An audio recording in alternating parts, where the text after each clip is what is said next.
bonne littérature. Excusez-vous. En Non mais cet homme est 2018, ahurissant. Porte-parole du gouvernement. ce que vous venez de faire, c'est super.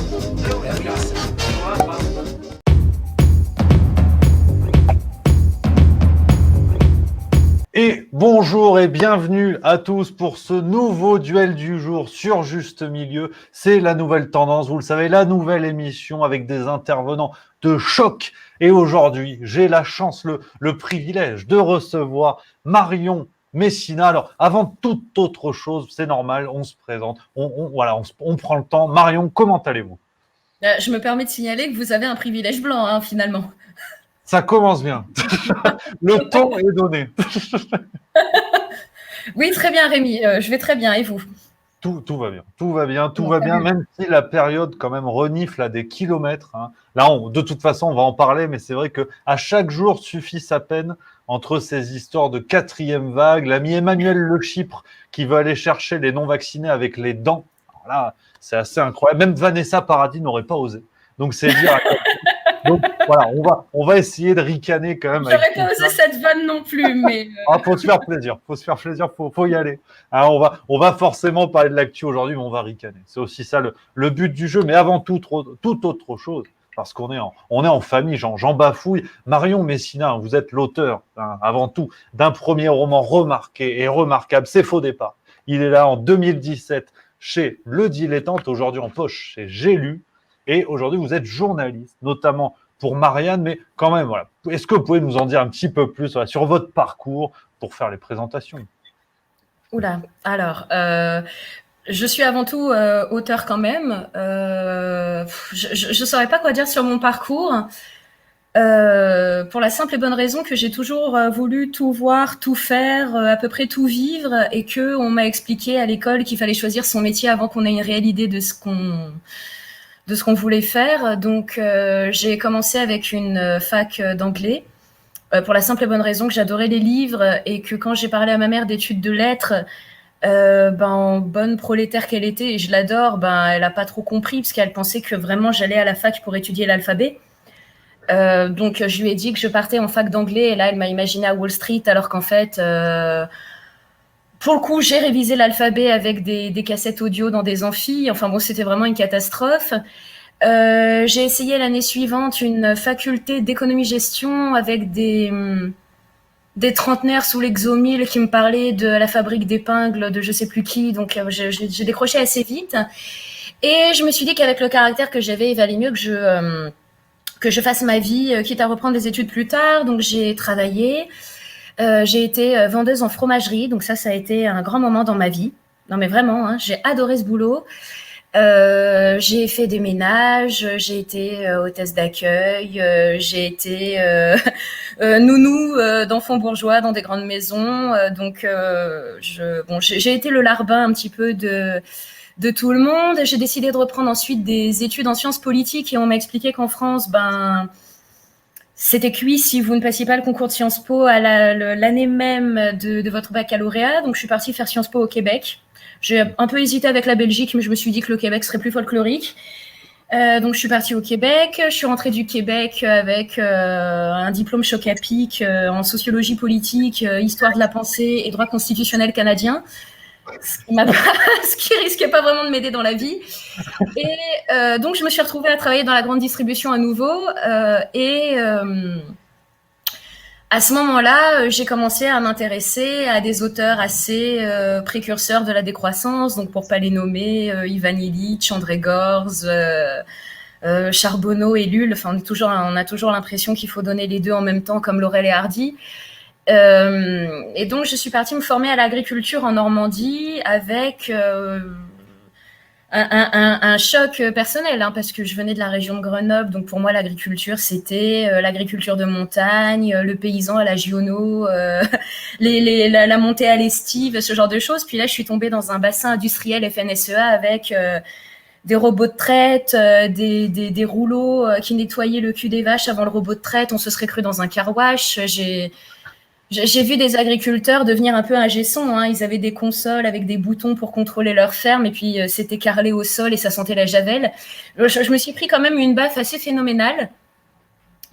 Et j'ai écrit mon roman à ce moment-là. Donc, la question qui vient souvent, c'est pourquoi est-ce que vous avez décidé d'écrire un roman ?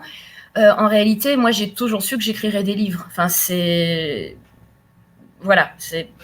Mais je savais qu'il fallait que je vive quand même un petit peu. Je ne crois pas du tout, sauf vraiment exception, en l'écrivain génial de 16 ans. Ça marchait peut-être pour quelqu'un comme Rimbaud, mais aujourd'hui, vous prenez quelqu'un de 16 ans, même quand il est intéressant, il est complètement creux. Tout simplement parce que son enfance et son adolescence sont des périodes de sa vie complètement mises sous cloche. Et donc, même quelqu'un qui est cognitivement intelligent à 16 ans aujourd'hui n'a absolument rien à dire. C'est la société qui le veut, si je puis dire. Et donc, il fallait quand même que je prenne mon lot de baffes, mon lot de va-et-vient, mon lot de boulot humiliant avant d'écrire quelque chose. Mais même si l'expression peut sembler très pompeuse, je suis née écrivain. Voilà, je n'ai pas écrit un roman par défaut parce que monter une pièce de théâtre m'aurait coûté plus cher ou parce que réaliser un film était hors de portée.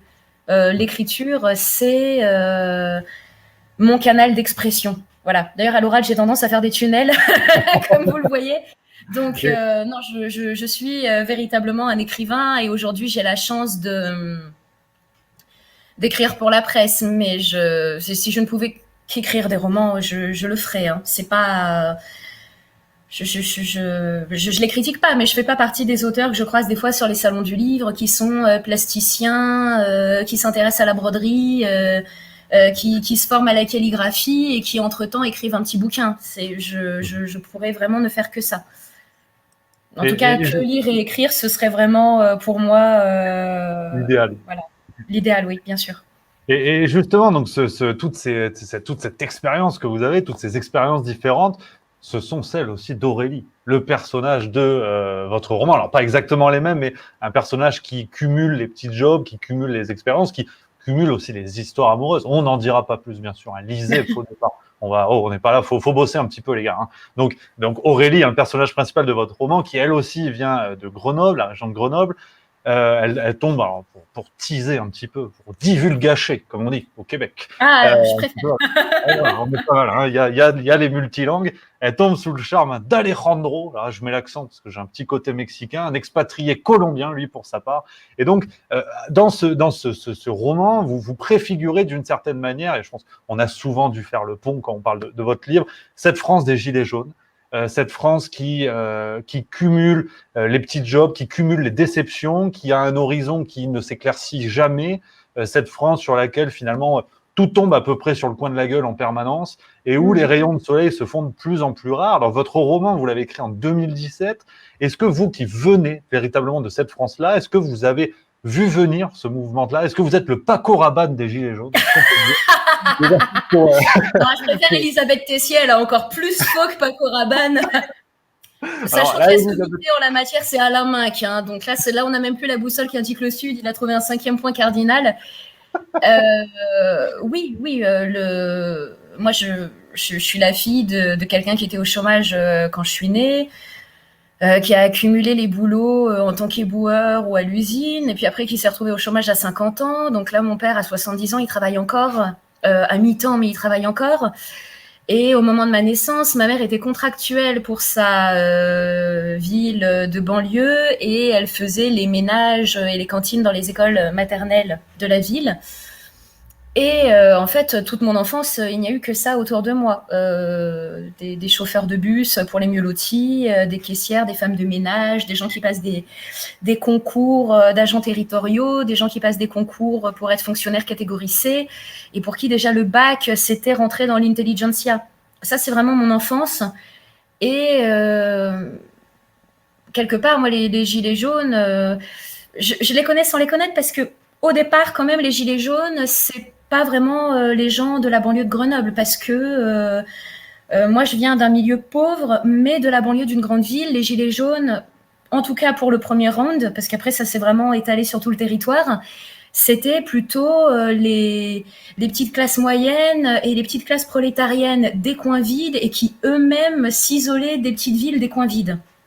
Et à qui retirer la voiture, ça voulait dire très concrètement... tu vas finir au RSA dans ton pavillon et tu ne pourras vraiment plus rien faire parce que le premier médecin généraliste est à 30 bornes de chez toi.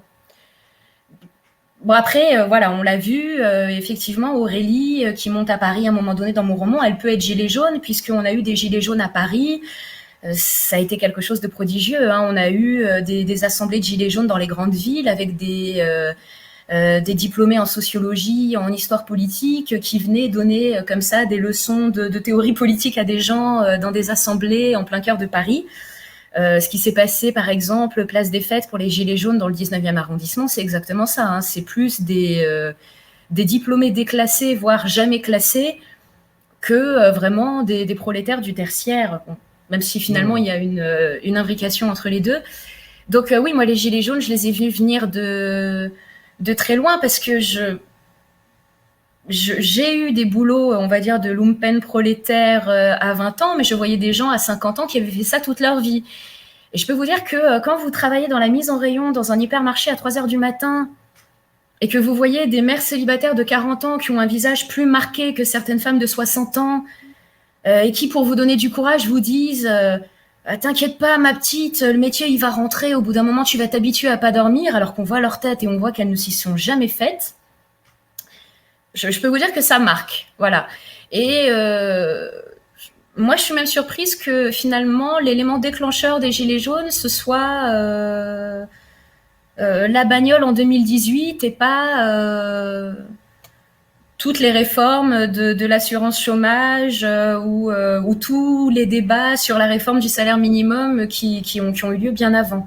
Disons que ça a mis du temps à exploser, mais une fois que ça a explosé, ça a fédéré énormément de monde, parce que très rares sont les gens qui peuvent se plaindre de rien actuellement. Ils sont vraiment très rares. Et justement, cette cocotte minute, est-ce qu'elle n'a pas pris encore plus de pression? On va venir au premier volet de notre échange avec forcément le contexte de la crise qu'on connaît tous, cette crise du coronavirus, pour ceux qui n'en auraient pas entendu parler.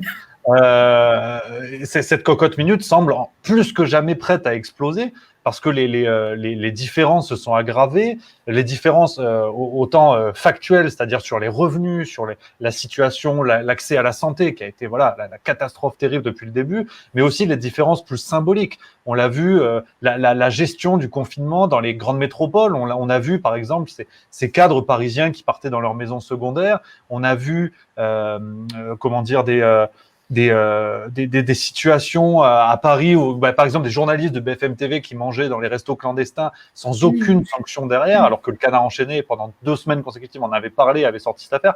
Donc, tout ça, autant la force réelle que la force symbolique de la situation, est-ce que cette cocotte minute vous semble encore plus prête à exploser? Est-ce qu'on peut s'attendre à un comeback des Gilets jaunes, ou est-ce que cette stratégie qui est celle du gouvernement aujourd'hui de diviser pour mieux régner, on va scinder les gens entre les pro-RN, les anti-Macron, les anti-vax, les non-vaccinés, les machins, on fait des clans qui finalement s'opposent entre eux alors que ce sont prolétaires de tous les pays, unissez-vous. Malheureusement, je suis pas devin. Je ne sais pas s'il y aura un retour des Gilets jaunes. Sous la forme Gilets jaunes, j'en doute un petit peu, parce que je pense que la force des Gilets jaunes, au départ, c'est le fait que des gens non politisés s'organisent, commencent à se parler au niveau local, montent à Paris, là où en fait on a, sans caricature aucune, des camionneurs de Morlaix et des coiffeuses de Moulins qui se retrouvent tout d'un coup à se prendre des gels lacrymaux dans la poire sur les Champs-Élysées, et je pense que les gens n'étaient pas prêts pour ça. En plus, on a quand même effectivement peur de la maladie, donc les grands rassemblements où tout le monde est à 1 centimètre de la pommette du voisin, je ne sais pas. Il y a un ras-le-bol, ça c'est sûr. Je ne sais pas comment il va se traduire. Le retour des Gilets jaunes,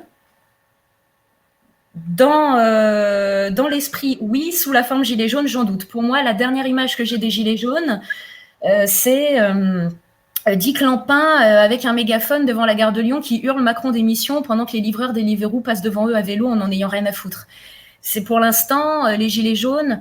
À mon sens, c'est Jérôme Rodriguez qui fait copain-copain avec Assa Traoré. Ça ne parle plus à personne. Donc, je sais pas si les Gilets jaunes vont revenir comme ça. Je ne sais pas s'il va y avoir à nouveau des grandes manifs en ville, mais en tout cas, il va se passer quelque chose. Malheureusement, je Je pourrais pas vous dire quoi, tout comme je n'aurais pas pu vous dire en octobre 2018 qu'il allait avoir quelque chose avec des automobilistes, des blocages de ronds-points. Mais il va absolument se passer quelque chose parce que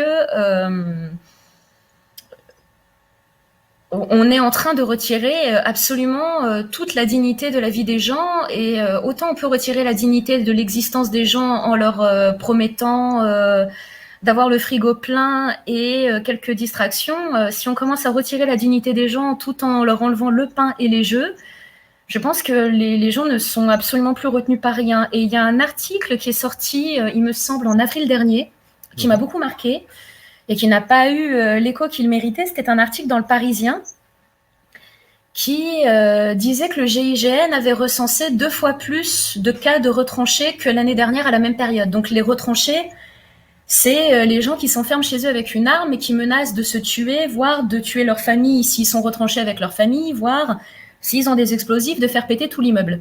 Donc d'habitude, c'est des gens avec des revendications politiques ou des gens déjà connus des services de psychiatrie, comme on dit. Et en un an, le nombre de cas a été multiplié par 2. Et donc dans l'article, vous avez le témoignage, mais terrible, d'un restaurateur au fin fond de l'Indre qui faisait partie de ces retranchés et à qui on avait expliqué que tout d'un coup, il fallait qu'il devienne un start-upper heureux et qu'il fasse de la livraison. Sauf que lui, son boulot, c'était de faire une petite cuisine familiale dans son bled. Et on lui a demandé d'être aussi performant qu'un vendeur de Pokéball du 12e arrondissement de Paris. Et donc forcément, l'alchimie n'a pas pris. Et la conjointe de ce monsieur qui a fini en hôpital psychiatrique racontait qu'elle allait encore tous les jours prendre les recettes du flan à la noix de coco à l'hôpital psychiatrique. Donc elle voyait son mari dans un espèce de parloir et lui, au parloir de l'hôpital psychiatrique, continue à lui dire comment elle devait faire la popote pour que le resto reste ouvert.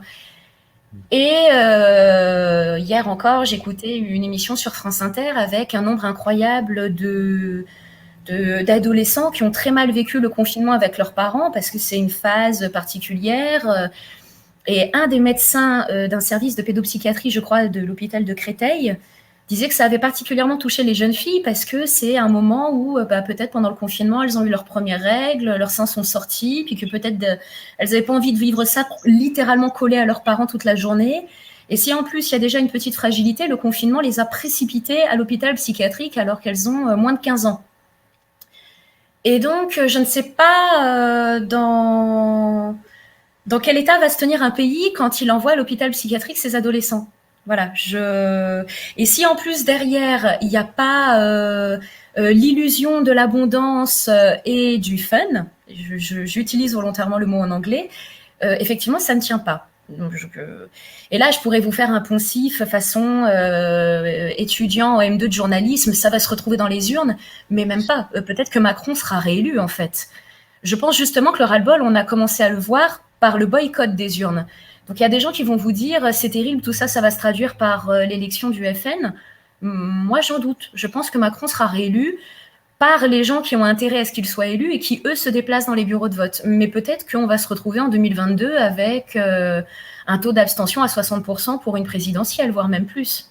Voilà, alors, donc on reviendra sur cet aspect politique qui est le troisième volet de notre échange, mais pour rebondir sur ce que vous disiez, j'ai quand même l'impression qu'il y a un risque terrible dans ce que vous dites sur la perception des gilets jaunes et qui effectivement, malheureusement, est le cas aujourd'hui où ce sont quelques grappes de personnes qui se mobilisent encore, même si la démarche est tout à fait louable. Mais d'une certaine manière, est-ce que c'est pas le symbole d'une France ou en tout cas de citoyens qui sont toujours du mauvais côté du manche et ce qui contribue à une explosion des problèmes psychiatriques et psychologiques, c'est-à-dire des gens qui, quand ils étaient gilets jaunes, les médias ont dit d'eux que c'était des antisémites, que c'était des casseurs. On a tout fait pour les disqualifier, et avec des mensonges parfois terribles, parce que cette affaire d'antisémitisme, ça partait d'un type qui fait une quenelle, il me semble, sur les marches sur les marches à Montmartre ou je sais plus où à Paris. Et on dit tous les gilets jaunes sont antisémites, tous les gilets jaunes sont des casseurs. Et donc, on a des gens qui se sont dit, on n'a plus vraiment de job, on ne sait plus de quoi demain sera fait, on se mobilise, on est des salauds. Après, ce sont des gens, les mêmes ou d'autres, qui se sont dit, écoutez, nous, quand même, confinement, couvre-feu, ça nous pèse, on a envie de se mobiliser, de retrouver un petit peu de liberté. Ah oui, mais vous êtes toujours des salauds parce que vous allez tuer les autres. Et maintenant, vient la question du vaccin, où il y a effectivement des anti-vax, comme il faut dire aujourd'hui, très durs, qu'on ne convaincra pas. Mais il y a aussi des gens qui se disent, simplement, je doute pourquoi un tel acharnement à vouloir vacciner les gens, alors qu'on pourrait peut-être être plus pédagogique, expliquer, prendre un petit peu de temps. Encore hier, dans les grandes gueules sur RMC, qui n'est peut-être pas la référence du monde, mais quand même, on a des journalistes qui ont quelqu'un au téléphone qui dit, écoutez, moi, je ne sais pas trop, j'hésite, à mon travail, effectivement, j'ai la pression. Un auditeur qui bossait dans une patinoire, et les journalistes qui disent, mais monsieur, est-ce que ça ne vous dérange pas d'être un vecteur du virus et potentiellement de mettre les gens en danger? Donc voilà où on en est. Et donc, pour faire le lien entre tout ça, est-ce qu'il n'y a pas cette France qui est toujours du mauvais côté du manche et qui, effectivement, arrive, dans des cas extrêmes, à être reclus, retranché, comme vous disiez, et commettre des actes terribles? Est-ce que c'est pas le piège, quand même, de tout ça? Mais alors, je voudrais pas me retrouver en froid avec la direction des spectacles du château de Versailles, parce qu'on sait jamais, peut-être qu'un jour... Peut-être qu'un jour, il pourrait m'inviter dans la galerie des glaces pour lire mes histoires de prolo, même si j'en doute. Mais micro-parenthèse, je raffole de la musique classique et de la musique baroque. Hein. Donc, je me surclasse moi-même parfois en me payant très très cher des places pour aller dans ce genre de concert, ce que je ne regrette absolument jamais. Et je regardais le site du château de Versailles récemment et c'était écrit en gros, ça clignotait, pas de passe sanitaire pour nos spectacles. Et là, je me suis dit, c'est soit ils acceptent de faire des spectacles qui sont quand même très lourds à mettre en scène, avec des artistes qui viennent parfois de l'autre bout de l'Europe, avec un cachet qui n'est pas celui des auteurs français quand ils font des tournées Institut français. Et je me suis posé la question, donc peut-être que là c'est une pure élucubration, mais je me suis dit, est-ce qu'il n'y aurait pas tout d'un coup les mauvais anti-vax et les bons anti-vax, et donc des espèces de passe-droit pour des gens qui refuseraient de se faire vacciner et à qui on dirait, il n'y a pas de problème, vous pouvez quand même venir écouter Jarouski devant les grandes eaux de Versailles, mais par contre effectivement le prolo qui veut aller écouter, je sais pas, j'ai arrêté d'écouter Énergie depuis au moins 15 ans, donc Maître Gims, par exemple. Voilà.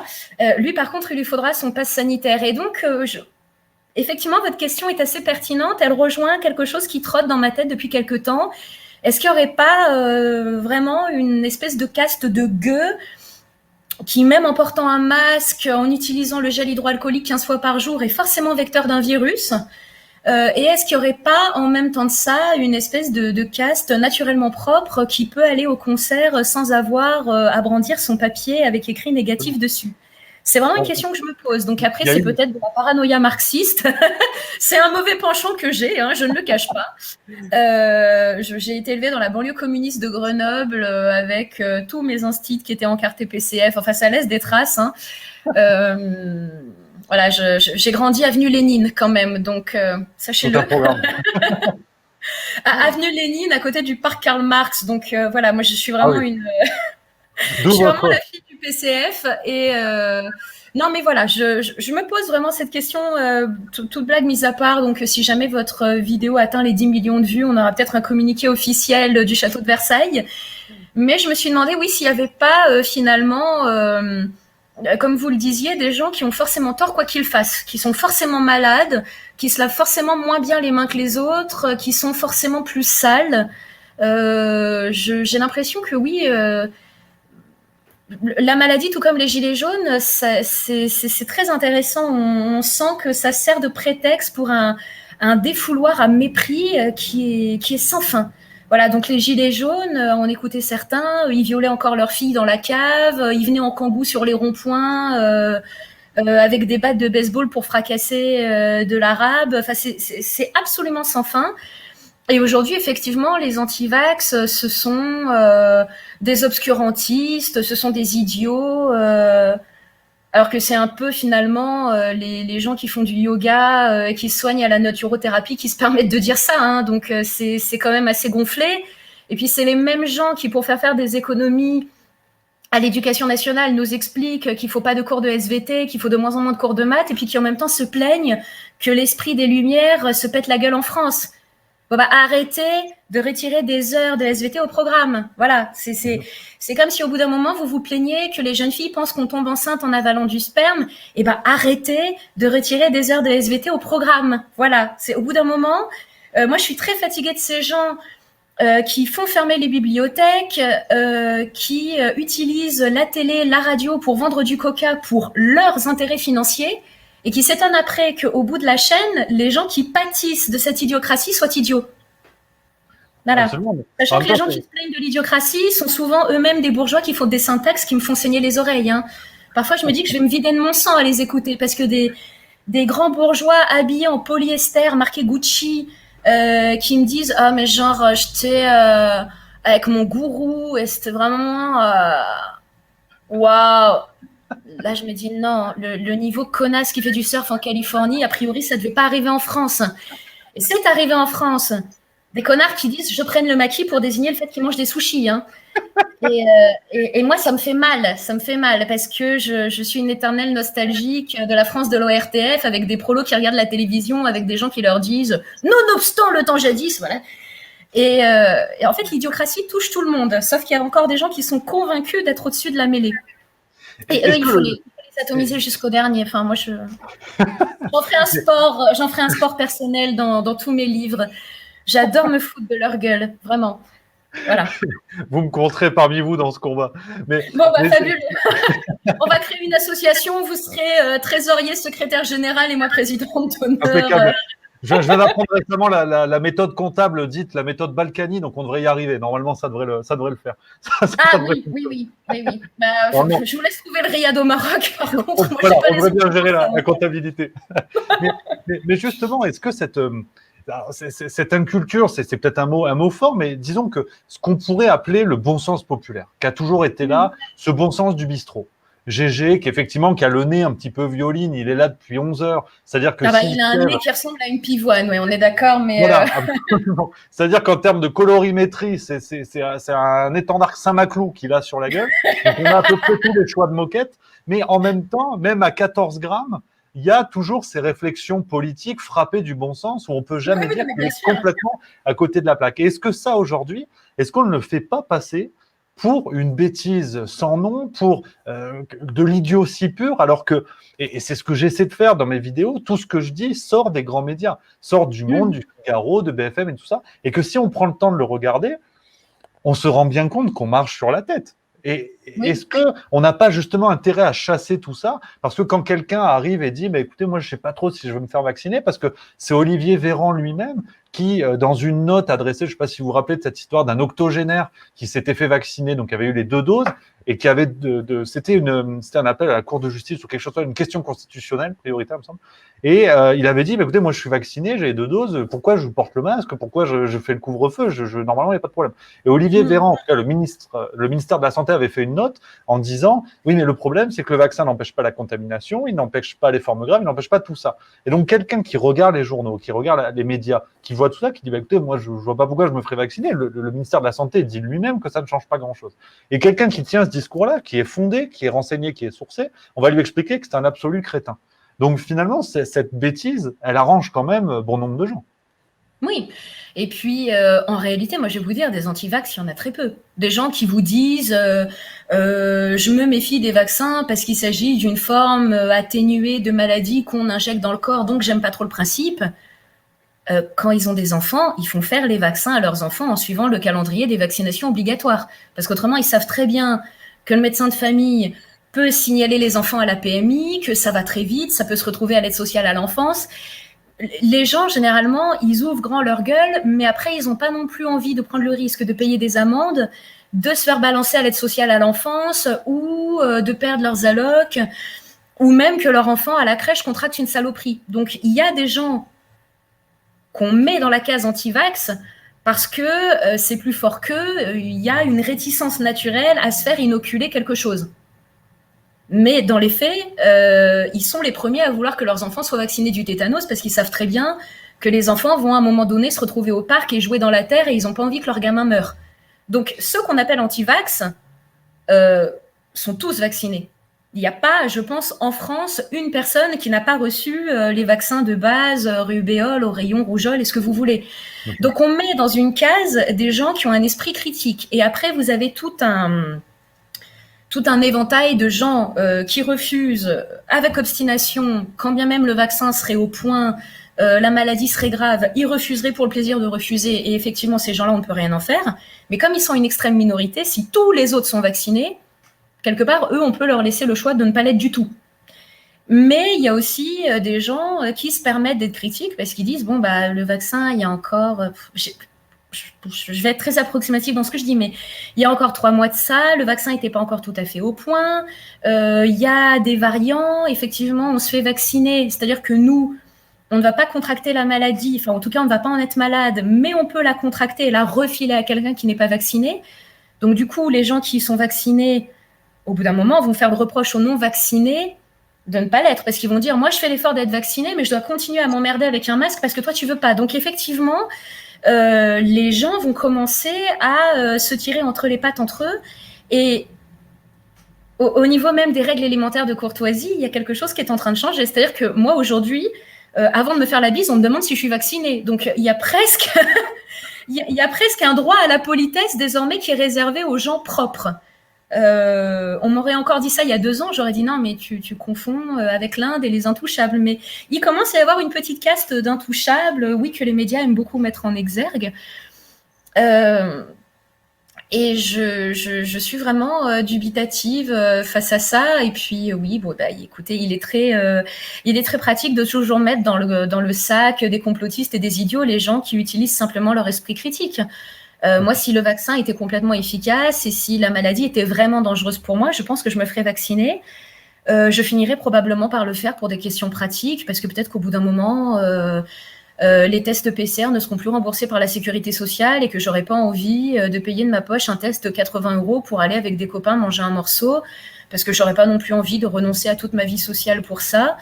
Mais c'est un vaccin que je ne ferai pas par conviction, si jamais ça devient vraiment obligatoire. Donc, et pourquoi je ne me fais pas vacciner? Bon, je n'ai pas l'air d'être une abrutie obscurantiste qui ne maîtrise pas ses propos et qui ne sait pas ce qu'elle dit, mais je fais très attention, je lave mes mains, je désinfecte mes mains, j'aère mon appartement. Enfin bon, je suis un être humain normal, hein, j'ai toujours lavé mes mains avant la maladie quand même. Pareil, hein, s'il y a des gens qui ont attendu la maladie pour aérer leur appartement, je les plains. Donc, je fais très attention. Effectivement, dans la rue, je ne porte pas de masque. Dès que je rentre dans un lieu clos, j'en porte un. Donc, quand bien même je serais porteuse de la maladie, je pense prendre les mesures nécessaires pour ne pas la transmettre. Quand je vais voir ma grand-mère de 94 ans, je fais très attention aussi. Pour l'anecdote, ma grand-mère de 94 ans était à l'hôpital en décembre dernier parce qu'elle s'était cassé quelque chose et je pense qu'une infirmière lui a filé la Covid. Elle a eu la Covid et elle s'en est retapée toute seule. D'accord. Donc c'est quand même pas la peste noire qui peut terrasser des jeunes poulains de 18 ans dans la force de l'âge.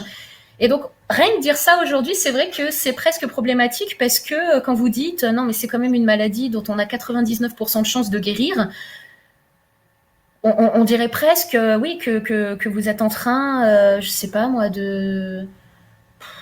d'ouvrir les wagons pour faire rentrer des gens pour les envoyer en Pologne, quoi. C'est tout ce que vous dites et tout ce que vous pensez vous met dans une case dont vous sortez péniblement et voilà, il faut faire avec les moyens du bord et puis argumenter le mieux possible. Et je pense aussi de plus en plus qu'au bout d'un moment, il faut refuser la conversation avec les gens qui n'ont pas envie de discuter avec vous. Si vous sentez que les gens en face attendent que vous disiez ce qu'ils ont envie d'entendre, laissez tomber, vraiment. C'est un peu dommage, mais moi, de plus en plus, pour m'épargner de la fatigue mentale, je refuse de discuter avec des gens qui n'ont pas envie d'écouter ce que j'ai à dire, quoi. Mais justement, pour relier un petit peu ce qu'on évoque depuis tout à l'heure, quel est le rôle des médias dans tout ça? Parce que on a, comment dire, on a des médias qui ont un parti pris évident. Aujourd'hui, par exemple, pour prendre 2 situations, on a eu cette rave party en Bretagne, qui devait faire un cluster, qui devait à peu près éradiquer la moitié de la Bretagne, avec des jeunes qui avaient décidé de faire la fête. Ça devait être le chaos absolu. On n'a plus de nouvelles. C'était en fin d'année, décembre 2020. On n'a plus du tout de nouvelles. Il y a eu le G7 en Cornouailles, aucun problème. On voit des photos avec l'ami Biden, avec la reine d'Angleterre, qui ne sont pas quand même de première fraîcheur. On a des photos de sans masque à moins d'1 mètre, donc les distances ne sont pas respectées, tout le monde se serre la pince et je te prends dans les bras et c'est super. Et on a un traitement médiatique qui n'est pas du tout le même. Je m'étais amusé à faire ça pour une vidéo, même pour un article sur le site Juste Milieu. On a des médias qui, pour parler du G7, disent les grands de ce monde sont en train de mettre en avant la politique du vaccin pour nous aider, pour sauver le monde, globalement. Tout ça sans respect des gestes barrières, sans rien du tout. Et on a des pauvres jeunes qui font une fête entre eux et on dit non, ils vont tuer la Bretagne, c'est quasiment un crime contre l'humanité. Est-ce qu'aujourd'hui, on peut... Oh non, je suis pas sûre que tuer la moitié de la Bretagne soit un crime contre l'humanité, pardon pour Alors, le là, je me désolidarise parce que je vais avoir Nolwenn Leroy sur le dos. Je me désolidarise de ses propos. Voilà, chers auditeurs, je n'y suis pour rien. Et ce ne sera pas coupé. Non, mais c'est bien la Bretagne, surtout les coins vides. Voilà, là, l'extrême pointe du Finistère, moi je m'y sens bien. Mais sur un rocher, comme ça, un bout de rocher.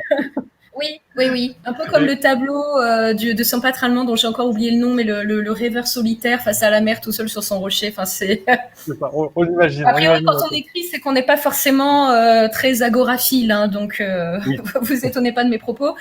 Mais sauf quand on est Yann Moix, ça peut jouer. Quand on est Yann Moix, non, j'ai dit écrivain. À chaque fois, excusez-moi, c'est pas ce qui m'a pris. Oui. Faites attention, vous vous emballez. Et donc, justement, voilà, pour revenir, ça a toujours, quand on parle de Yann Moix, ça part en cacahuète. Est-ce que, quel est aujourd'hui le rôle de ces médias ? Est-ce qu'ils ont officiellement pris un parti pris qui, justement, ne nourrit pas le débat et fait que les gens s'opposent avec des arguments de faible qualité, vu que très peu de médias, voire aucun, ne permet la réflexion, ne pousse à la réflexion ? Ou est-ce qu'on peut encore estimer que les médias jouent leur rôle de quatrième pouvoir ? C'est une question complexe parce que je pense que d'une manière générale, les journalistes ont très peu de temps pour creuser leur sujet. Je pense que les rédactions aujourd'hui sont organisées de telle sorte qu'on demande aux journalistes d'être très tautologues. La répartition du temps est ridicule. Vous pouvez vraiment passer 4 heures en réunion sur le crop top et moins de 5 minutes sur quelque chose qui, dans l'essence, va beaucoup plus bouleverser la société que ce qu'on en dit. Et moi, je suis aussi très frappée de la différence de traitement de certaines informations d'un pays à l'autre. Donc, là, vous pouvez faire le TOD et m'expliquer que l'Union européenne, c'est un truc allemand. Mais il n'empêche que quand vous regardez les médias en Allemagne, quand une décision est prise au niveau de l'Union européenne, ça fait la une des JT et on en parle pendant 2 semaines, quitte à ce que ce soit très technique. Donc, il y a aussi un certain respect pour le téléspectateur, c'est-à-dire pas les spectateurs qui est en France où on se dit « Oh, si on commence à parler de trucs techniques… Bon. Un moment, l'écran s'est perdu. Je pense que c'est lié à ma connexion. Pas de souci. Bon, c'est pas grave. Donc, je pense qu'en France, il y a cette phrase très honnête, comment il s'appelait, Moujotte, je crois, qui avait dit « Ou le lait, nous, on veut vendre du coca ». Et je pense que le temps de cerveau disponible. Exactement. Je pense qu'en Allemagne, les annonceurs à la télé veulent vendre du coca aussi. Mais en tout cas, les journalistes ne se disent pas parce que les annonceurs veulent vendre du coca, il faut prendre les gens pour des cons. Donc, vous avez vraiment des fois, sur les JT des grandes chaînes, des reportages consacrés à des choses très techniques qui concernent l'économie, qui concernent l'Union européenne. Et donc, ça veut dire que l'ouvrier de l'usine BMW, quand il rentre chez lui et qu'il allume la télé, on ne le prend pas pour un con. On est capable, avec des schémas, des infographies, de lui expliquer des choses très techniques qui concernent l'économie de son pays et, in fine, son portefeuille. Et ce genre d'informations qui occupe la presse pendant 2 semaines en Allemagne, ça n'occupe pas la France.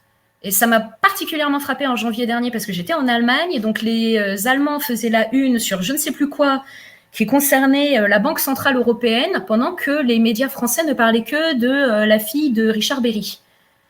Et là, je me suis dit qu'il y avait quand même une différence d'approche qui voulait dire quelque chose. Voilà. Donc, je ne suis pas en train de vous dire que tous les journalistes font mal leur boulot et qu'on nous prend pour des cons, etc. Mais il y a quand même une approche du métier qui, je pense, est très différente en France que dans d'autres pays. Voilà, même en Angleterre, hein, vous avez des canards, des tabloïds, des trucs d'assez mauvais goût, hein, mais vous avez des journaux qui sont, mais qui valent 100 fois le monde, hein. Donc peuvent cohabiter des gros tabloïds vulgos avec des titres de qualité. En France, d'une manière générale, il n'y a pas cette polarisation, mais tout est assez médiocre.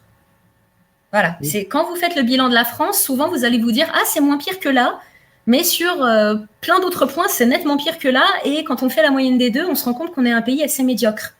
C'est pareil pour la médecine, c'est pareil pour l'éducation, c'est pareil pour les problèmes de violence urbaine. C'est-à-dire que si vous comparez la situation en France à celle de certains quartiers d'Allemagne ou d'Angleterre, vous allez vous dire « On est beaucoup mieux en France », tout en, sur certains points, vous dire « C'est vachement pire qu'ailleurs ». D'une manière générale, nous sommes devenus un pays assez médiocre. Voilà.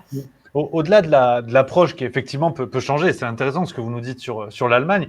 Est-ce qu'il n'y a pas quand même un choix concret qui est fait dans le traitement des informations? Je pense au tout début de la crise, notamment, où on avait une porte-parole du gouvernement, Sibeth Ndiaye, pour ne pas la nommer, qui expliquait que le masque en population générale n'était pas utile. Alors qu'on savait très bien que certains pays d'Asie du Sud-Est avaient cette habitude-là depuis des dizaines d'années, où à chaque épidémie, ils mettaient le masque par précaution, même pour des grippes, pour des choses comme ça.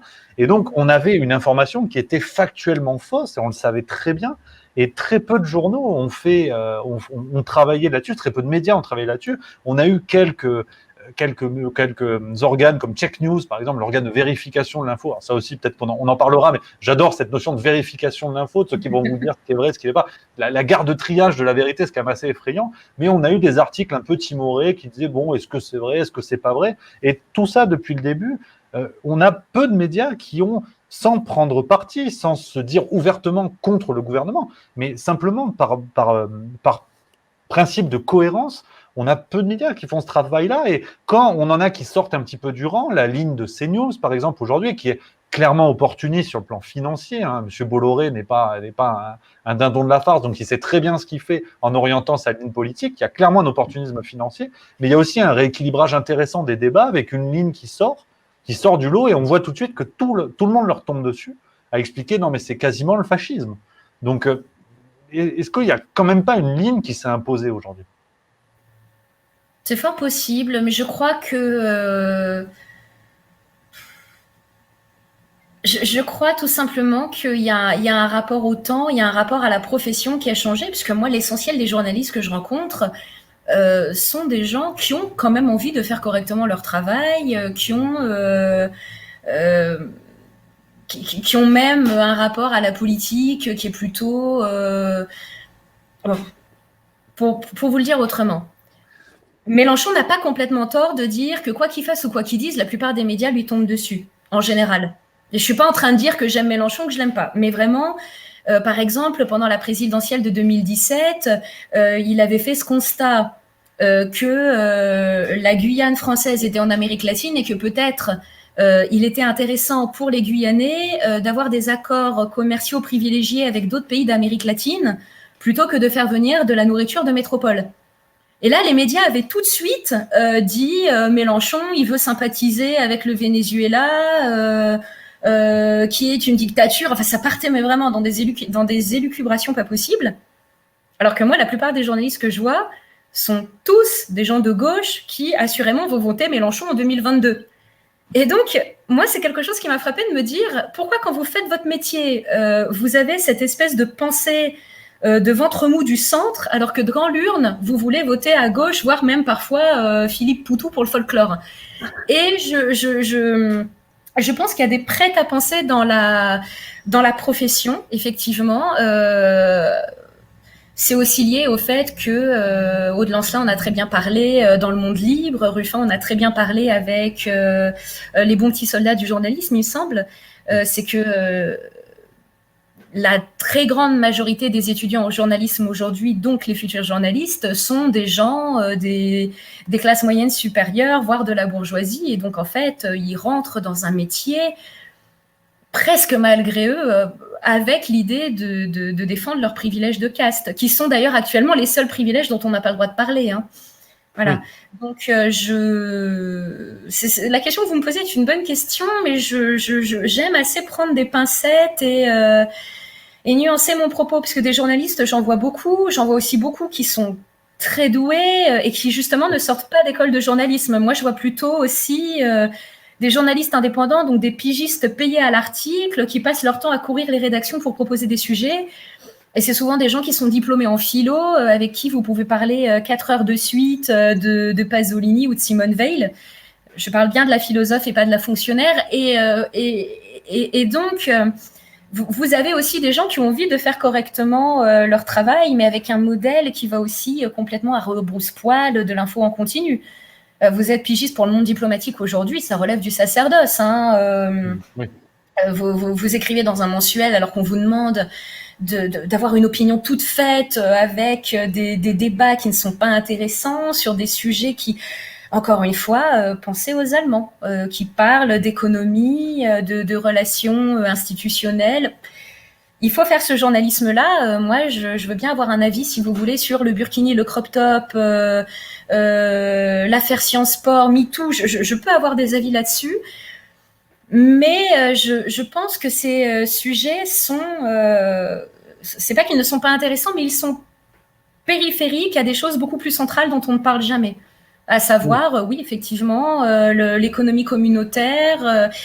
Aujourd'hui, vous avez des gens qui ne comprennent plus ce que c'est que l'inflation, ce que c'est que la dette publique, qui ne maîtrisent pas des concepts fondamentaux en économie. Et qui allument la télé et à qui on parle des affaires d'inceste des grands bourgeois du 7e arrondissement de Paris. Donc, il y a énormément de facteurs pour expliquer ça. Il y a aussi le fait, voilà, je l'ai déjà dit, que les journalistes sont aussi beaucoup des gens qui, pour les journalistes, ils sont très installés dans les grandes rédactions. Ce sont souvent des gens qui ont leur place dans leur rédaction par réseau. S'ils ont du réseau, c'est qu'ils naissent déjà dans les familles qui ont le bon carnet d'adresses. Ils font leurs études sans complications. Ils sont tous issus des grandes villes, des grandes familles des grandes villes. Et donc, s'ils mettent autant en avant les histoires de bourgeois dans les médias, c'est parce que ça leur parle, c'est leur fibre qui parle. Et donc, bon, tout ça, c'est une question très, très épaisse. Je suis obligée de la nuancer beaucoup et de faire une réponse d'impressionniste. Hein, mais je suis complètement d'accord avec vous. Effectivement, c'est un point très important à souligner, c'est que l'idée n'est pas de critiquer tous les journalistes, tous les médias, bien évidemment. Le problème, c'est que peut-être ce règne des experts qu'on voit sur les plateaux TV qui passent d'un plateau à l'autre, qui sont à peu près experts de tout, qui ont un avis sur tout et qui ont surtout un avis pour paraphraser l'autre. C'est aussi ce qui met malheureusement à l'ombre des journalistes, des gens qui travaillent dans les médias et qui sont déterminés à faire sérieusement leur travail. Et c'est aussi l'idée, en disant ça, d'expliquer aux spectateurs que voilà, ne mettons pas tout le monde à la poubelle. C'est comme en politique, le tous pourri, ça marche 5 minutes, mais c'est malheureusement un argument de bas niveau parce que ça... Tous ces problèmes qui prennent la lumière, qu'on expose, mettent à l'ombre des gens qui font consciencieusement, j'en bafouille, leur travail. Et donc ça, c'est important de le rappeler, mais d'un désintérêt l'autre, on arrive forcément au 3e volet de notre échange, avec ce rapport à la politique, parce qu'on parle du désintérêt par rapport aux médias, mais là, le niveau d'abstention, si vous voulez, à ce niveau-là, ça devient beaucoup. Ça devient beaucoup, donc à l'approche des élections présidentielles de 2022, alors qu'on a une situation quand même qui est vraiment rigolote, il faut le dire, avec La République En Marche qui fait 7% au 2e tour des régionales, et on a le lendemain un institut de sondage qui nous explique que Emmanuel Macron creuse l'écart au second tour par rapport à Marine Le Pen. Donc, c'est assez incroyable, hein, déjà. Bon, cette question des instituts de sondage, on pourrait y revenir, mais à votre avis, pourquoi un tel désintérêt vis-à-vis de la politique? Et le 2e volet, ce sera par rapport au présidentiel, hein. Pourquoi c'est le bordel à ce point-là? On ne sait plus qui fait quoi, mais commençons déjà par ça. Pourquoi, à votre avis, un tel désintérêt? Parce que c'est pas intéressant. Voilà, merci Marion Messina, c'est la fin de l'émission. On peut se quitter là-dessus. Non, mais pourquoi un tel désintérêt? Mais parce que comment vous voulez dire aux gens constamment qu'ils pensent mal, qu'ils votent mal, qu'ils sont porteurs de microbes, et une fois qu'ils se désintéressent des choses, leur dire c'est de ta faute. Donc on explique constamment à des gens qui pensent mal, qu'ils ont des mauvais penchants, qui sont abrutis, que s'il n'y a pas une élite éclairée pour leur montrer la voie, ils vont dans le mur. Et après, on leur dit ah mais attends, tu mets des vies en jeu en te promenant sans masque, tu mets le fascisme aux portes du pouvoir en votant pas. Et donc, on fait comprendre aux gens qu'ils n'ont aucun intérêt, que la société se passerait bien d'eux, puisque la société, en fait, s'investit corps et âme pour les redresser constamment, puisqu'ils sont nés de travers. Et quand ensuite ils disent bon bah si finalement moi je suis con, je vous intéresse pas, je vous fais perdre de l'argent à être soigné, à éduquer mes gosses, donc je me retire du processus. Ah bah là tout d'un coup c'est à cause de toi si demain les chemises brunes vont marcher sur les Champs-Élysées, on en est quand même très loin. Donc je pense que les gens n'ont pas envie de voter tout simplement parce que du haut de mes 3 décennies, très concrètement, je ne vois toujours pas à quoi ça sert de voter. Autant je pouvais le comprendre lors de l'avènement de la Troisième République, hein, si vous voulez, autant aujourd'hui, j'ai vu Sarkozy, j'ai vu Hollande remplacer Sarkozy, j'ai vu Macron remplacer Hollande avant ça, j'ai vu 2 mandats de Chirac. Il y a une espèce de succession droite-gauche comme ça, on ne sait pas trop ce que ça change, c'est toujours...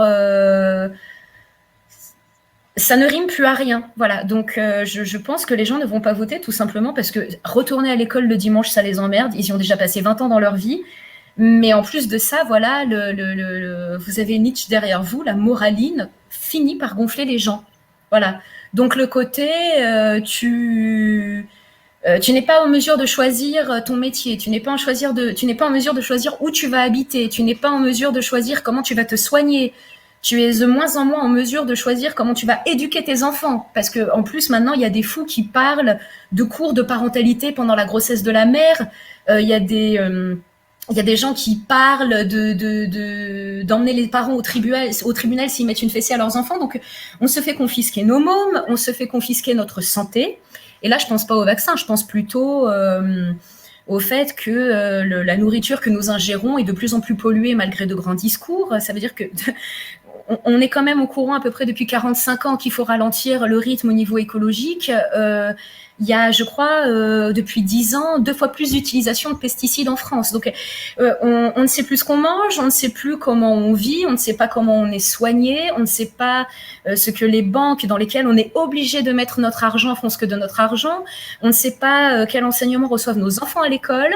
On n'a plus le droit de gronder nos enfants. Donc, notre vie nous est complètement retirée et on nous demande tout d'un coup de surinvestir à l'affect, un moment au cours duquel on va mettre un papier dans une boîte en plastique. Donc forcément que les gens n'y croient plus. C'est-à-dire que s'ils étaient traités comme des citoyens et comme des adultes, ils iraient voter en tant que citoyens et adultes. Mais je comprends que les gens qui sont infantilisés en continu à travers un management débile au travail qui est humiliant, que les gens qui dépriment pour des raisons structurelles, quand on leur dit c'est de ta faute, il faut que tu te pousses à aller mieux, lis du développement personnel, les gens qui sentent que leurs enfants, à peine sortis de leur ventre, sont en train de leur échapper parce qu'à peine ils ont mis leurs enfants au monde, ils sont déjà confiés à des crèches, avec maintenant une scolarisation obligatoire à 3 ans, où on a l'impression que si on sort le gamin de l'école une après-midi pour l'amener au parc, on est déjà en train de faire de l'emprise parentale. Tous ces processus de dépossession de nos existences nous pèsent. Et ça, c'est un grand tabou, à mon sens, dans la société d'aujourd'hui. C'est-à-dire que quand vous dites aux gens toi, tu vas mal et je comprends pourquoi tu vas mal, et que là, vous vous mettez à discuter avec les gens, sauf vraiment ceux qui viennent de vivre une tragédie, un deuil, etc. La plupart des gens autour de vous qui vont mal, dès que vous parlez 5 minutes avec eux, vous voyez très bien ce qui ne va pas dans leur vie. Et ce n'est pas eux qui sont malades, c'est des choses très structurelles. Pourquoi aujourd'hui, on a autant recours aux antidépresseurs? Pourquoi il n'y a pas assez de lits dans les hôpitaux psychiatriques? Ce n'est pas parce qu'il y a une génération spontanée qui fait que nos cerveaux se détraquent. Il y a des phénomènes sociaux dont il ne faut jamais parler. Il y a des phénomènes structurels qui, peu à peu, nous rendent fous. Et nos vies sont devenues impraticables. Je dirais même que nos existences sont devenues des anguilles que nous n'arrivons plus à saisir. Essayez aujourd'hui de régler un problème à l'amiable, sans procès, sans hotline hors de prix, sans recours à une loi de plus en plus technique et complexe. Essayez en fait de vivre aujourd'hui une seule journée par mois qui ressemble à celle qu'on pouvait avoir encore dans les années 70. Donc, je ne suis pas une passéiste idiote, mais essayez d'aller dans un magasin, de parler avec la vendeuse, de lui dire la robe me va pas, j'ai pas le ticket de caisse, vous voyez, elle vient du magasin, on la change, je récupère mon argent, je m'en vais. Rien que ça, ce n'est plus possible. Essayez de vivre sans votre téléphone, sans votre carte bancaire, ce n'est plus possible. Donc en fait, le vote ne peut pas arriver tout d'un coup comme un simulacre de responsabilisation dans la vie d'individus constamment déresponsabilisés. Mais Tout justement, simplement, je me permets juste finalement une question pratique, parce que je pense qu'il y a de nombreuses personnes qui nous regardent, qui vont se retrouver un dimanche autour du roast beef avec les pommes dauphines qui sortent du four. Et ça existe encore ça, une telle convivialité. laissez-moi ma nostalgie, madame. Si Bon, vous c'est n'aimez plutôt pas la la mère de bouffe, famille fatiguée qui décongèle du Picard. Hein. c'est bien aussi. Mais en tout cas, il va y avoir ces repas avec forcément quelqu'un dans la famille qui va dire, mais quand même, c'est le devoir de citoyen d'aller voter. Est-ce que tu n'as pas honte? Qu'est-ce qu'on peut répondre à ça, finalement? Rire. Non, mais bon, après, moi, je suis d'une nature très provocatrice parce que c'est ma nature, mais quand maintenant on me sort des phrases du type ah, mais t'as pas honte de machin. Bon, non, voilà. Donc, je sais pas, je crois que dernièrement on m'a dit mais tu sais que quand tu votes pas, peut-être que tu laisses la porte ouverte au fascisme. Et donc, comme je suis une vraie provocatrice, j'ai dit bah, je la laisse ouverte au fascisme. C'est faux. Mais quand en face vous avez un argument d'une telle tenue, bah voilà, laissez tomber. Parce que de toute façon, il y a des gens qui prononcent cette phrase pour vous faire la leçon, mais qui derrière n'ont pas du tout envie d'écouter ce que vous avez à dire. Donc voilà, pont-levis, refermez, donjon, planquez-vous. Ne perdez pas de temps à convaincre des gens qui partent du principe, parce que aussi dans leur psychologie, ils en ont besoin. Hein. Je ne vais pas faire de la psychanalyse de bas étage, mais souvent les gens ont besoin d'une assise, ils ont besoin d'un petit marchepied pour penser que tout ce qu'ils font est supérieur à ce que vous faites. Donc de toute façon, ils ont besoin de penser qu'ils sont mieux que vous. Donc ne perdez pas du temps à leur dire non, je suis aussi bien que toi, je suis ton égal, je te tends la main, nous sommes tous frères. Non, laissez tomber. Laissez-les dans leur délire. De toute façon, Céline disait dans sa thèse de médecine consacrée à Samuel Weiss, donc il parlait de quelqu'un qui avait raison avant tout le monde, parce qu'il lisait ça, hein, c'est 130 pages, amis téléspectateurs, c'est 130 pages, c'est la thèse de médecine de Céline qui est consacrée à un obstétricien hongrois de la fin du 19e siècle, qui avait tout simplement constaté que quand on accouchait les femmes avec des mains propres, elles ne mouraient pas. Et donc tout le monde lui avait dit, encore une fois, il y avait un peu un mépris de classe par rapport à ça, parce que lui était obstétricien chez les femmes pauvres, et donc on notait que les femmes pauvres, quand elles accouchaient, elles avaient toutes des fièvres, enfin il y avait, je crois, une femme sur 3 qui mourait des suites de son accouchement dans les maternités de pauvres, à tel point que les femmes préféraient accoucher toutes seules dans la rue, parce qu'on se passait le truc entre femmes qu'il fallait pas accoucher là-bas. Et lui a dit, peut-être que si on se désinfecte les mains avant de toucher le sexe ouvert des femmes, peut-être qu'on va pas leur filer des saloperies. Et tout le monde l'a pris pour un fou, personne n'a appliqué ses conseils, donc on a, pour le coup, tué des innocentes, par orgueil médical, par orgueil institutionnel, on a laissé des femmes mourir. Et lui, avant tout le monde, avait raison. Voilà. Et donc Céline consacre sa thèse à cet homme qui, à mon sens, était un humaniste, parce qu'après ses études de médecine, il est allé accoucher des femmes pauvres, il avait absolument rien à gagner avec ça, on l'a pas invité ensuite à manger des macarons sans gluten sous les dorures, et il l'a fait. Et on l'a tellement traîné dans la boue qu'il en est mort fou. C'est l'histoire de Samuel Weiss, c'est quelque chose. Je crois qu'il a une ruelle à son nom à Leipzig, alors qu'il mériterait au moins une avenue à Vienne, à Berlin et à Paris. Je crois qu'il a eu une impasse à Leipzig. Et c'est un peu à Paris, vous savez, quand je passe Porte des Lilas, qui est un endroit absolument dégueulasse, je vois la place des résistants du maquis du Vercors, et là je me dis non, mais en fait... c'est vrai c'est un peu vache quand même de donner ce coin dégueulasse de Paris à des gens qui ont accepté d'être torturés par les Allemands à 18 ans, quoi. Enfin, c'est bon, je sais pas, peut-être Par contre, en plein cœur du 8e arrondissement, je crois que vous avez l'avenue Line-Renault, donc on voit où sont les priorités quand même dans la société. À quand le boulevard Lilian-Thuram? Moi, je pose la question, voilà, c'est tout. Non, vous avez raison. Oui, oui. Place Charles de Gaulle, Lilian-Thuram. Bien sûr, absolument. Et donc, à la fin de sa thèse consacrée à Semmelweis, Céline écrit l'intelligence collective est un effort surhumain. Voilà. Tout est dit. Donc, pour les gens qui vous disent oui, mais il faut voter, c'est un devoir, etc. Moi, parce que c'est ma nature aussi, j'accepte le clash. Souvent, je rigole ou voilà, je ne réagis plus.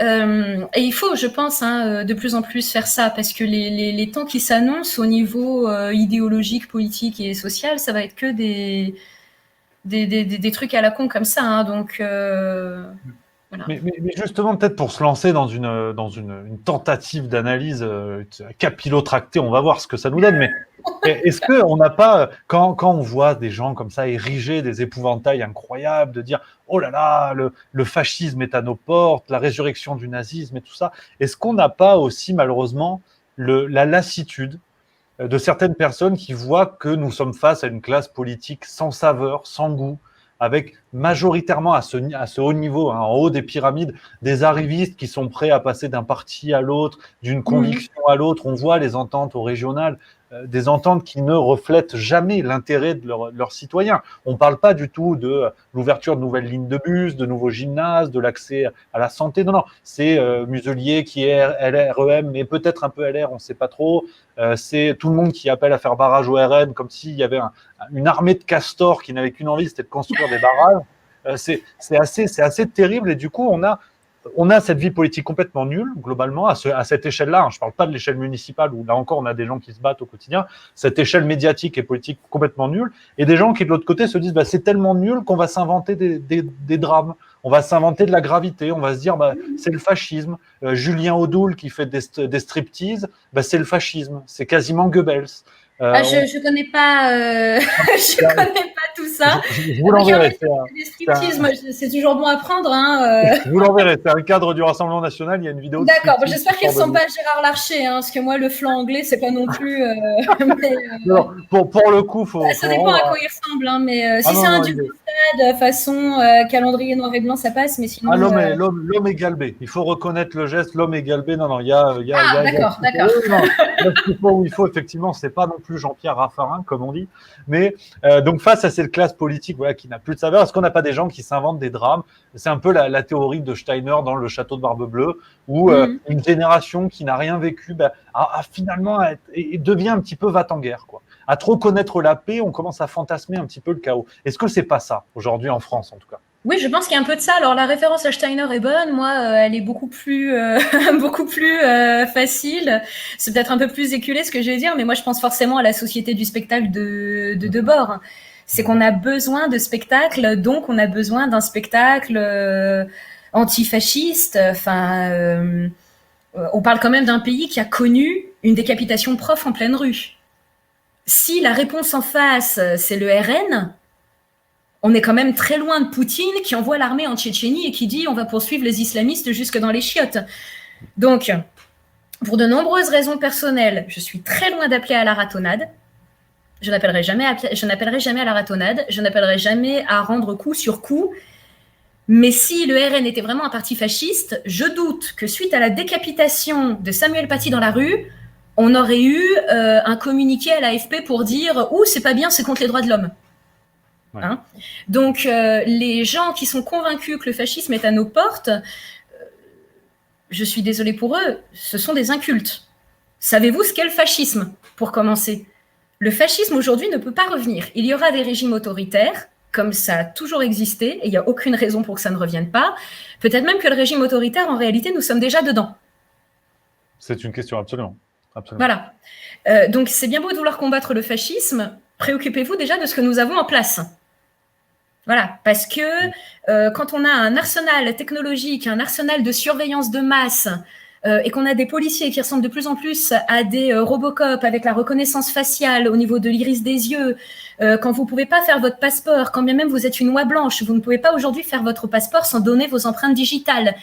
Cette conversation, n'importe qui d'un peu doué au fin fond de la Russie ou des États-Unis peut y avoir accès en temps réel, hein, avant même votre montage, pour ensuite potentiellement, si j'étais quelqu'un de connu, me faire dire ce que je ne dis pas. Donc le mensonge s'est insinué partout. La surveillance est globale, elle est totale.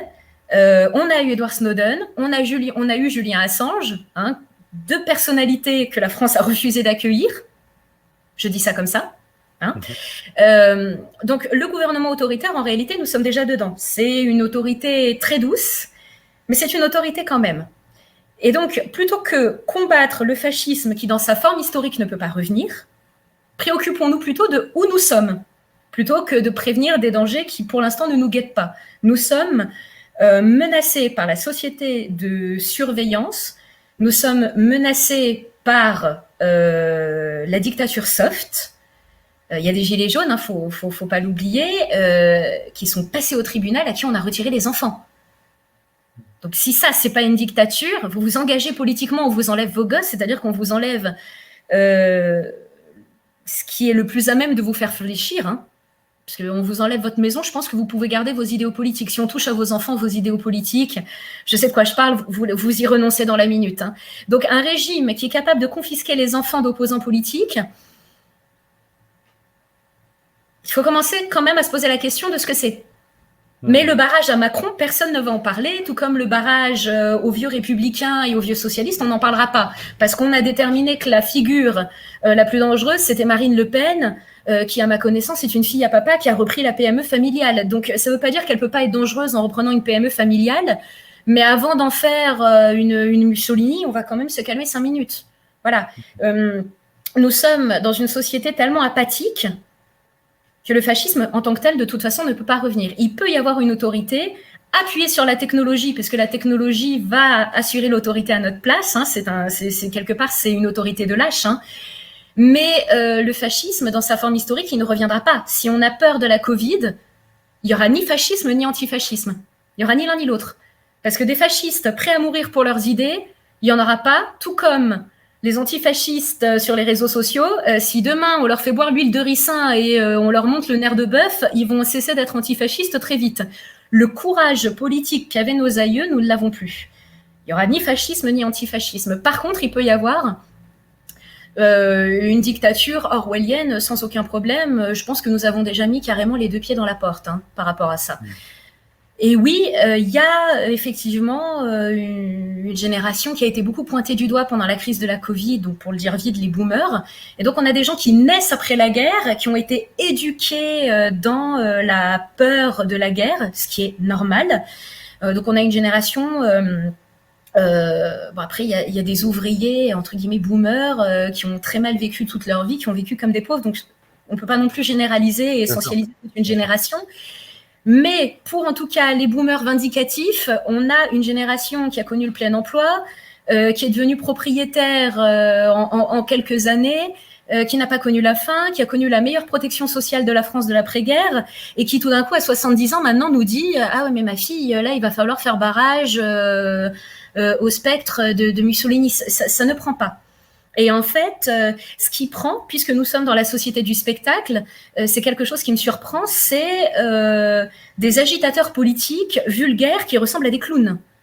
La prise du Capitole par les mecs habillés en bison, ça fait peut-être peur à quelques bonnes âmes, mais moi quand je regarde ça, je suis atterrée, parce que je sais très bien qu'un vrai coup d'État avec des forces politiques actives, organisées et formées, ce n'est pas ça. Et donc en fait... Nous sommes dans la société du spectacle, c'est-à-dire que ce qui a triomphé, c'est la pitrerie. D'un camp comme de l'autre. L'extrême droite, aujourd'hui, c'est une extrême droite de pitre, hein. Donc ça ne veut pas dire que dedans, il n'y a pas des gens profondément racistes, dangereux, craignos. Mais moi, je suis désolée, quand je regarde Papacito, je sais très bien qu'il ne va pas prendre l'Élysée avec une Kalachnikov. J'ai l'impression de voir un pitre. Et en ça, je vois que nous nous sommes américanisés, c'est-à-dire que il y a de moins en moins de nuances, il y a de moins en moins de mesures. De toute façon, quelqu'un qui va regarder cette vidéo et qui va m'écouter 10 secondes, il peut décider en moins de 10 secondes que je suis la petite fille cachée d'Hitler et Eva Braun, hein. Ça va très très vite, hein. Donc, il y a de moins en moins de place pour la nuance, et d'un camp comme de l'autre, il n'y a que des pitres. Et moi, quelque part, c'est ça qui me fait mal. Je dis pas que je suis nostalgique des grands coups d'État à l'ancienne, etc., mais il n'y a plus la rigueur intellectuelle, la discipline, le sens du sacrifice et l'honnêteté pour faire des bouleversements politiques historiques, quand bien même sont-ils affreux. Il n'y a plus que des pitres. Et donc, les agitateurs d'extrême gauche qui ressemblent à rien, qui n'ont aucun projet politique à part dire que tout ce qui se fait, c'est nauséabond, on les prend pas au sérieux. Mais à l'extrême droite, moi je suis désolée, j'ai constamment l'impression de regarder ce film états-unien Idiocratie. À l'extrême droite, on a des gens avec des lunettes de macro, des tatouages sur les bras qui disent oh, ben, les Arabes, ce sont des pitres. Voilà. Oui. Et donc, Debord avait raison. Ce qui a triomphé, et ce ne sera pas comme ça jusqu'à la fin des temps, ça va être remplacé, mais je ne sais pas par quoi.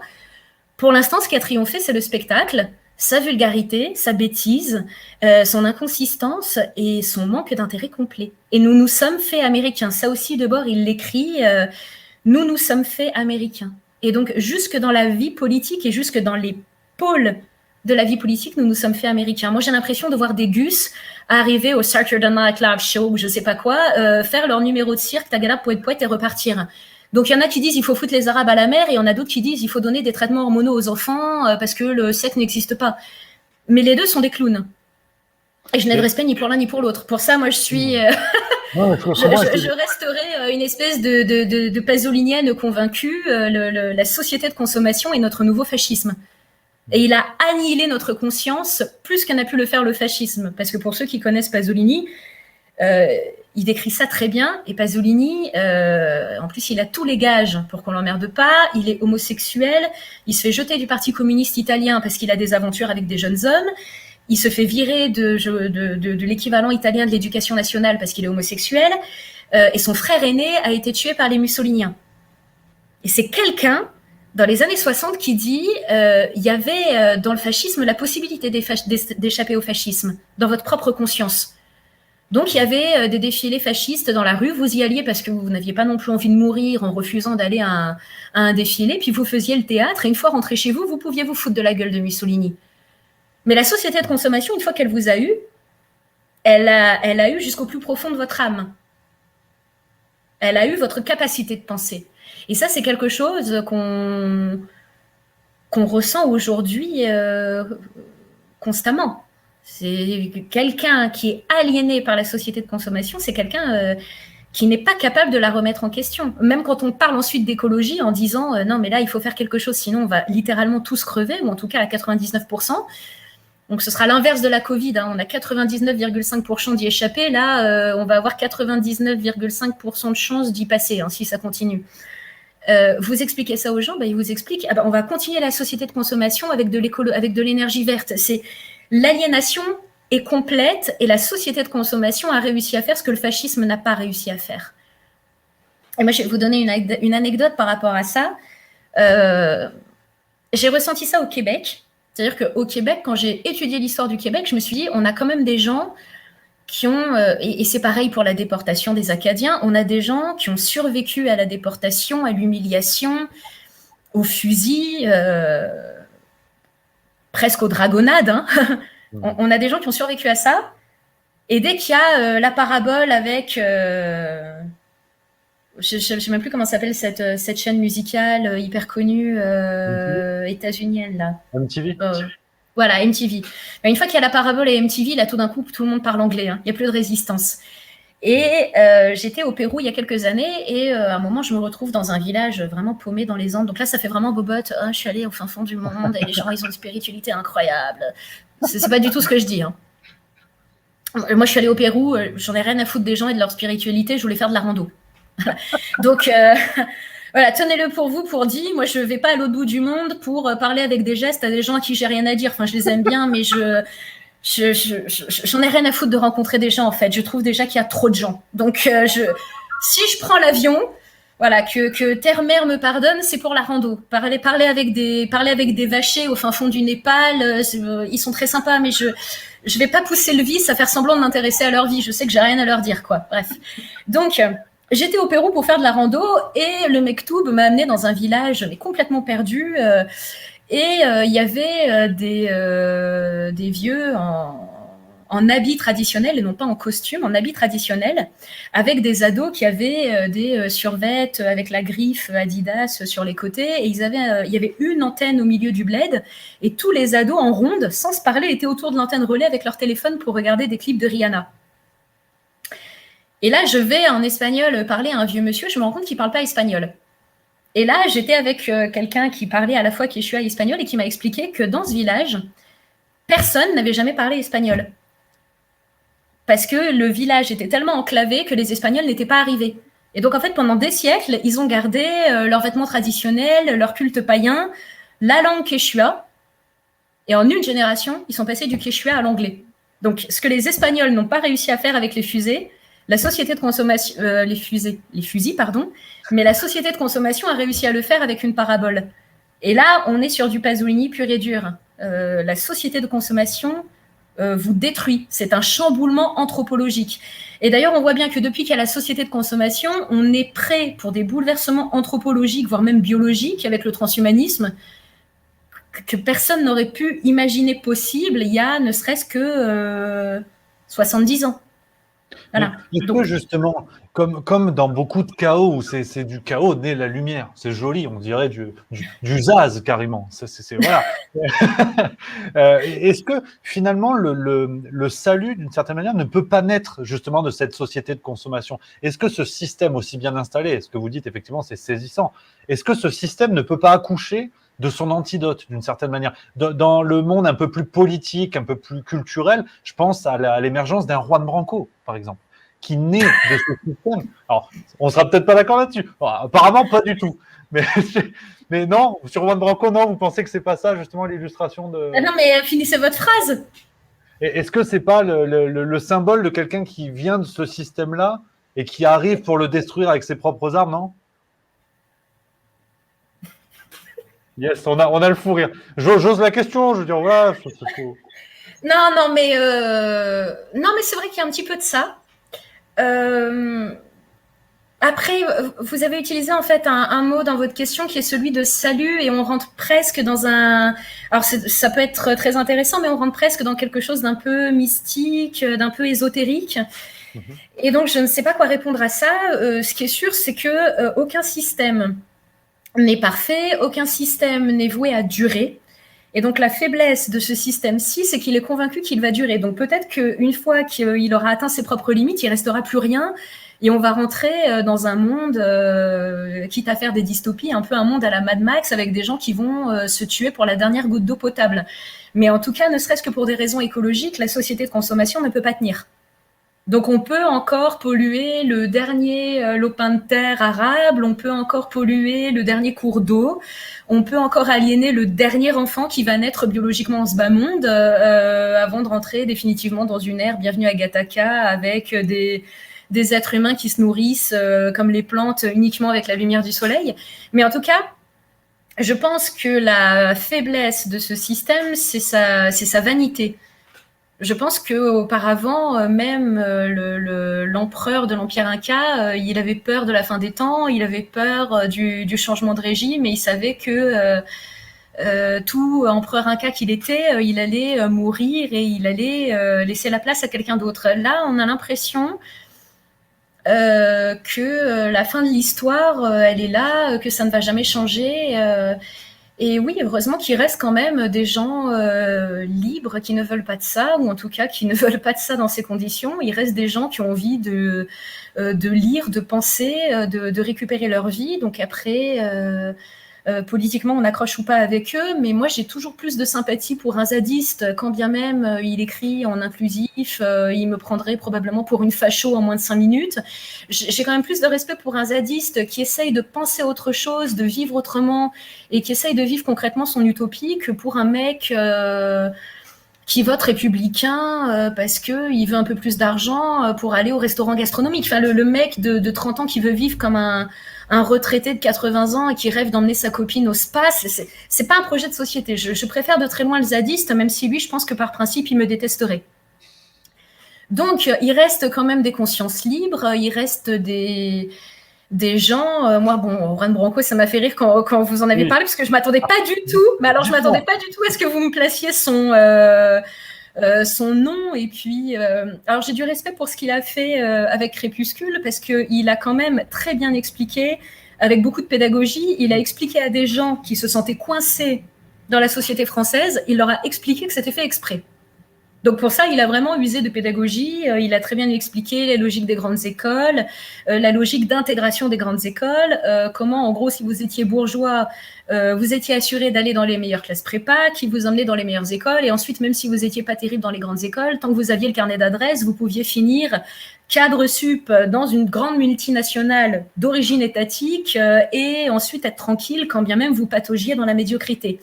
Ça, il l'a très bien expliqué. Après, bon, j'ai un peu plus de mal avec les vidéos qui tournent à 14h avec une couverture sur la tête et une frontale pour faire croire qu'il est en train de se filmer dans une geôle avant le martyre des premiers chrétiens, quoi. C'est voilà, c'est quand même un personnage, voilà.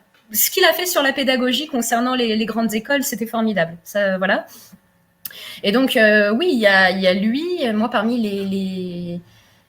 les personnes que j'apprécie beaucoup, qui sont un petit peu moins connues, il y a par exemple Diana Filipova, donc qui est normalienne, très technocritique. Bon, alors, bon, il faut bien manger, donc elle travaille pour Anne Hidalgo. Mais vous parlez avec Diana Filipova, c'est quelqu'un de très critique de l'invasion des écrans, quelqu'un qui a été très critique vis-à-vis du télétravail. C'est une grande lectrice d'Ivan Illich. Enfin voilà, donc c'est quand même une bonne nouvelle de voir que même si les gens qui veulent encore critiquer les choses et qui veulent se former intellectuellement sont en minorité, il en existe quand même. On n'est pas tous passés sous le rouleau compresseur. Mais voilà, il y a aussi des difficultés très pratiques et très, très matérielles à tout ça. Juan Branco, tout enfant du 6e arrondissement qu'il est, son bouquin, il a fallu qu'il aille le faire publier par un éditeur dans les Cévennes. Hein, donc, Au Diable Vauvert, si je dis pas de bêtises. Oui, exactement. Donc, il n'a pas non plus un tapis rouge quand il a voulu remettre en question certaines choses. Moi, pour l'anecdote, je suis en train de peaufiner, j'ai l'impression d'essuyer les plâtres en permanence. Je suis justement en train d'écrire un roman sur les Gilets jaunes et il y a des maisons d'édition dans lesquelles on m'a dit... alors, les Gilets jaunes arrivent plutôt à la fin du roman. J'ai un peu la même approche que Gus Van Sant dans Éléphant. Hein. On sait que la fin, c'est ça, mais ce qui m'intéresse, c'est vraiment tout l'avant. D'accord. Mais il n'empêche que c'est un livre sur, en gros, qu'est-ce qui se passe à un moment donné pour que des gens, soi-disant intégrés dans leur société, finissent par monter sur les Champs-Élysées pour foutre le boxon. Hein. Et d'ailleurs, c'est très drôle parce que tout à l'heure, je vous disais que les gens qui critiquent les antivax sont eux-mêmes des gens qui soignent la double otite de leurs enfants avec des huiles essentielles, hein, donc, ou qui eux-mêmes veulent soigner leur cancer avec du yoga et des jeûnes thérapeutiques. Donc, on est chacun l'obscurantiste de l'autre. Et donc, des gens qui n'en ont absolument rien à foutre de la culture, voire même qui vous expliquent du haut de leur bonne conscience que la culture, c'est un peu une résurgence du passé, donc ça sent le Zyklon B. Quand les Gilets jaunes sont allés casser une statue en plâtre sous l'Arc de Triomphe, ils ont été les premiers à dire que c'était scandaleux de détruire la culture. Voilà, alors que eux-mêmes, ils seraient les premiers à voter les coupes dans les budgets culturels de la France, quoi. Donc, on en a un peu marre au bout d'un moment de ces Tartuffes. Il faut un Molière qui vienne les défoncer. Même si au moins Molière, quand il se moquait de Tartuffe, il jouait devant le roi. Aujourd'hui, si vous vous moquez des Tartuffes, vous savez que vous rentrez un petit peu dans la marginalité, que vous avez votre public, mais c'est pas Macron qui va vous inviter le 14 juillet pour que vous vous moquiez de lui. Enfin, il n'a pas cette humilité-là, quoi. Donc, Louis XIV, qui était quand même assez mégalo pour construire Versailles, je pense qu'il était plus intelligent et plus humble que Macron. Effectivement, le pont historique est fait. Voilà, et donc, mince, j'ai perdu le fil, Gilets jaunes. Voilà, donc j'ai écrit un livre sur les Gilets jaunes, et il y a des maisons d'édition dans lesquelles on m'a dit très explicitement, c'est un thème qu'on ne veut pas. Voilà. Parce que les comités de lecture dans les maisons d'édition, ce sont, alors c'est peut-être des gens très cultivés, capables de reconnaître une bonne plume. D'ailleurs, je vais m'envoyer des fleurs dans la seconde qui arrive, mais on ne m'a jamais reproché d'écrire mal, pour le coup. Hein. Ouais. Mais c'était vraiment le thème qui les gênait, parce que je pense que dans les comités de lecture, il y a des gens entre 30 et 70 ans, voire même plus, qui vivent à Paris pour pouvoir siéger aux commissions des maisons d'édition parisiennes.